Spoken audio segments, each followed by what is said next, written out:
I'm going over is called Gaussian Elimination. These are my numbers. What you first want to do is put these numbers into matrix form. The goal of Gaussian Elimination is to have the matrix like this, where you have a row of ones and right here 0. To get there, we're gonna have to change some rows. What we're gonna do is multiply -2 times row 2, add row 3, and stay on row 3. For example, -2 times 1 plus 2 equals to 0. You're going to be doing that for the rest of the numbers in row 2, as I already done here. Now that this is done, we're going to work on the second row. What we're going to do is multiply -1 times row 1 plus row 2. So -1 times 1 is -1 plus 1 comes out to 0.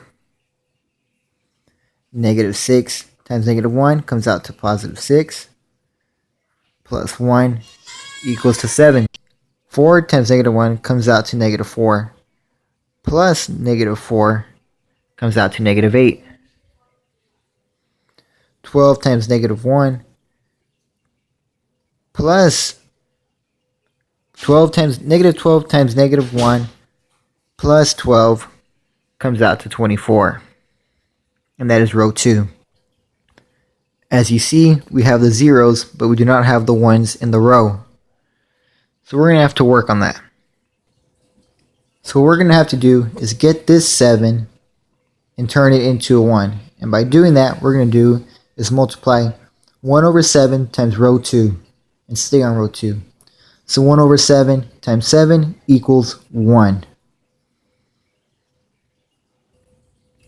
You're going to have to do the same for the rest of row 2. So we're going to multiply -8 times 1 over 7 comes out into a decimal form, but I changed that into a fraction, as they did for 24. What I did in row 2, you're going to have to do the same for row 3. But instead of multiplying by 1 over 7, you're going to have to multiply it by 1 over 13, which I already did here for us. And as you see, we got all the ones in one row, and we got the zeros, which is perfect. What you're going to do next is find your x, y, and z by filling in the variables. I already did here.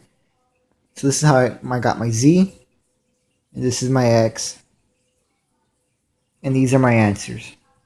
This is how you do Gaussian elimination.